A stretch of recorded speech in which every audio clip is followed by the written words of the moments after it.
Okay, I have another game for you of Lu Miaoyi's. This one against a Grandmaster from Georgia, Konstantine Shanava. He's been a Grandmaster since 2006. He's born in 1985. And of course, it's Lu Miaoyi. She's rated at 2399. And she was born in 2010, so she'll be 13 here in just a couple of months in March. But let's go ahead and get right into the game. We have the Sicilian, so e4, c5, knight f3, knight to c6, the open Sicilian, and then bishop to b5, the Nimzovich-Rossolimo. Nimzovich, kind of the father of modern chess. The hyper-modern theory is based on his book, My System. We have pawn to e6 by Lu Miaoyi, and now castles by the Grandmaster. Lu Miaoyi plays knight to e7, and this is a book move. This is often played. I usually play pawn to a6 here, so I haven't played this variation, but it's something I'm interested in playing. And now we have pawn to d4 by the Grandmaster. Lu Miaoyi plays pawn captures d4. We have knight captures d4 by the Grandmaster. And now Lu Miaoyi plays knight to g6 here. It's suggested that queen to b6 is a stronger move, as it basically forces a trade of the bishop for the knight here. So best way things would work out for white is just to go ahead and trade, and then, pawn captures back and the bishop has to reposition. And this should be a better position for black than what she should have obtained on the chessboard, but we'll continue. We have knight to c3 by the Grandmaster, and now Lu Miaoyi develops her bishop to e7. Now the Grandmaster plays knight to b3, and this has been played before. So back in 2017, this exact variation came to being between two of the strongest players in the world, Vince Anand, who was actually the last world champion before Magnus Carlsen, and Maximine here, 2796. You don't really have to say much if you know anything about ELO rating. He's one of the top players in the world. So these guys both have been part of the top 10 for a long time. I think Maxine actually is 16th now, and Anand, who is nearly 60 years old, is still rated. I mean, he's still in the top 10. So these guys are superstars, and they came into this exact same position, although 5 years ago. So Lu Miaoyi now castles, and it is as of this move that it's a brand new master game. So the Grandmaster plays f4, and it is as of move 9 that we have a brand new chess game, never been played in recorded play. Lu Miaoyi now plays pawn to a6, best possible move in the position, and the bishop does retreat back to d3 by the Grandmaster. Lu Miaoyi wants to expand on the queen side, plays pawn to b5 here. Excellent way to go. And the Grandmaster responds with pawn to a4. We have the best possible move in the position for Lu Miaoyi, pawn to b4, kicking the knight. The Grandmaster repositions the knight to e2 here.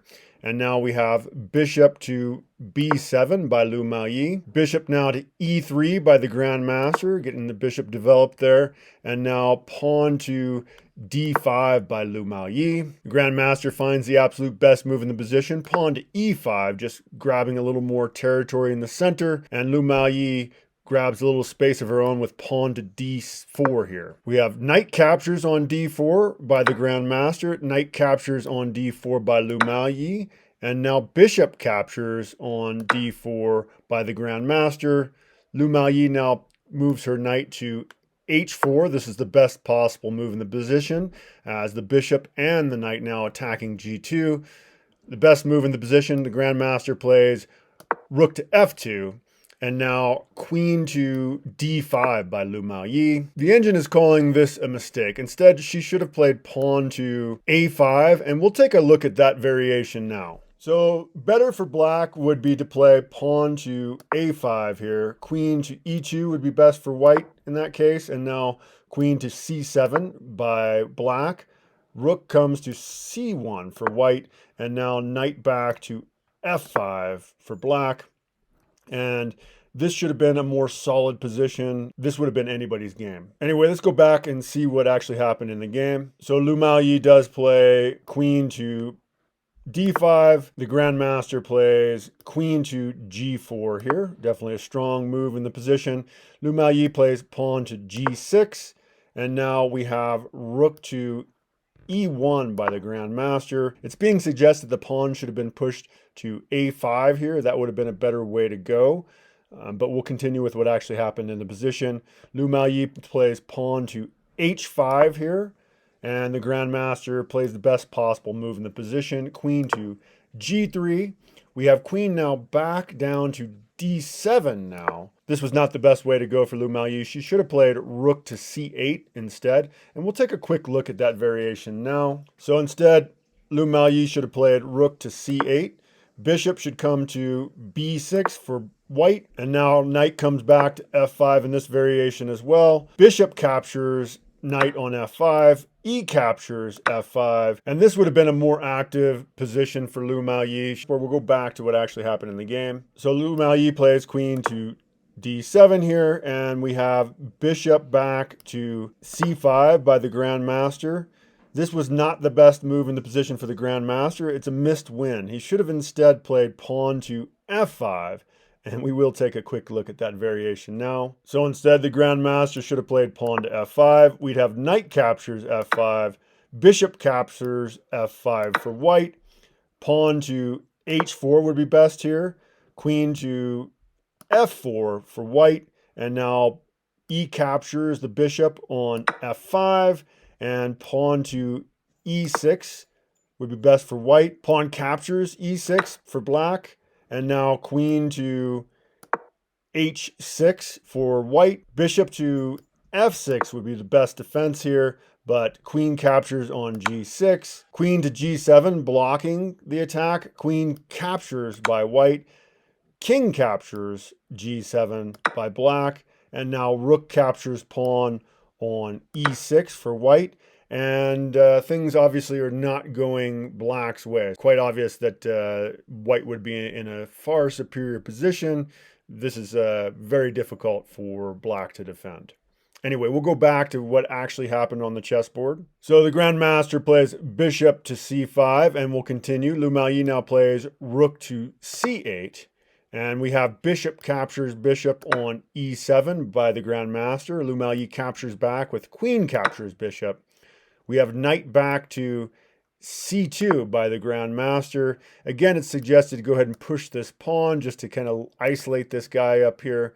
But we'll go ahead and continue with what happens in the position. Lu Miaoyi now brings her knight back to f5. It's suggested that rook to d8, so rook f e8 would be a stronger way to play, just taking over an open file. Rooks like open files. The Grandmaster now repositions his queen to h3. The engine actually suggesting queen to g5 would be best here, just trying to get the queens off the board, considering the Grandmaster's position is objectively better. Lu Miaoyi plays knight back to h6, and now we have knight to f1 by the Grandmaster. Awkward looking move, but we'll continue. We now have knight to g4 by Lu Miaoyi, and the Grandmaster doubles his rooks on the e file with rook f to e2. We have queen to c5 check by Lu Miaoyi, and now the knight blocks for white, so knight to e3 by the Grandmaster. Lu Miaoyi moves her queen to d4, and now we have queen to g2 by white. Pawn now to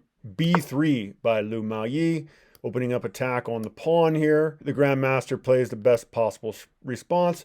Pawn to c3 here. Lu Miaoyi actually moves her queen away here. She plays queen to c5 here, which is being called a blunder. And perhaps some of you are saying, well, why not take the bishop? Well, let's go ahead and take a look at that variation. So queen takes bishop is actually a reasonable way to play.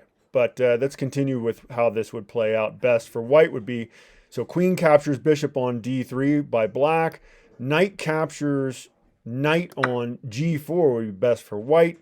Black's queen is hanging, so she'll go ahead and play queen captures g3. But now knight to f6, a fantastic outpost and a checking move, saving the knight there.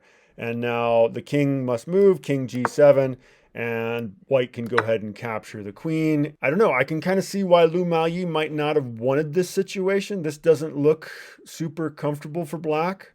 So I imagine that is why she opted to move her queen instead of capturing the bishop. Let's go back to what actually happened on the chessboard. So instead, Lu Miaoyi plays queen to c5, and we'll continue. We have king to h1 by the Grandmaster, and Lu Miaoyi plays rook to d8. So that's rook f d8. We have knight captures knight on g4 by the Grandmaster, and Lu Miaoyi, of course, captures, h captures on g4. And now we have rook to e3 by the Grandmaster. That's the best possible move in the position, and Lu Miaoyi plays rook to d7. We have queen captures pawn on g4 by the Grandmaster, and Lu Miaoyi doubles her rooks on the d file with rook c to d8. And now we have the best possible move in the position by the Grandmaster. Perhaps you can spot the move. So maybe we should pause the video a moment and see if you can find this brutal move that the Grandmaster does play against Lu Miaoyi.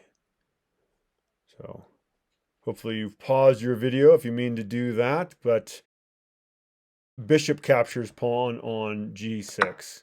And yeah, this is just completely blowing away Lu Miaoyi's castle.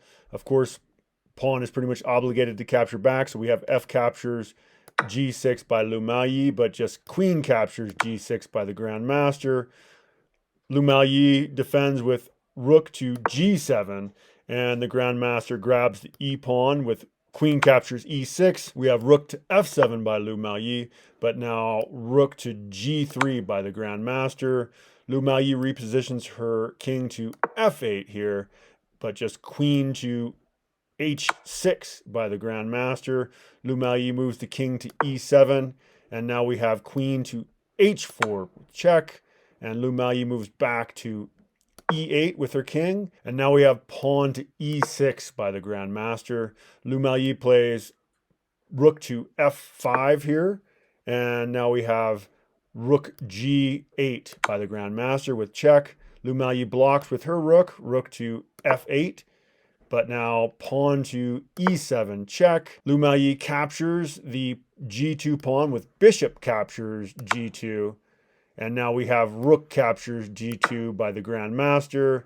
And yeah, it is in this position that Lu Miaoyi does resign the game to the Grandmaster. It is actually mate in 7 here, so best defense for black, and it will be checkmate in 7 moves. So yeah, it does make sense she did resign this game. Yeah, so she lost that one. She was playing the black pieces against a very strong player. He's been a Grandmaster since 4 years before she was born. So he's got a lot of experience playing tournaments that she hasn't had yet. I'm sure she will learn from this game, continue. I should say that, you know, she probably did study the game of those 2 Grandmasters, of just being able to play those moves so well. I assume that she probably knows about this game and was following that opening. Thank you for joining me for that. I hope you enjoyed it. Please join me if you're interested in seeing more game reviews. I want to do other game reviews besides Lu Miaoyi, so maybe suggest somebody that I might do. Yeah, I would like to know if there's some, you know, strong master out there that's not getting enough attention. Let me know. I'd like to check out their games as long as they're a master player. Anyway, please like, subscribe, and I look forward to seeing you all in the next one. Take care.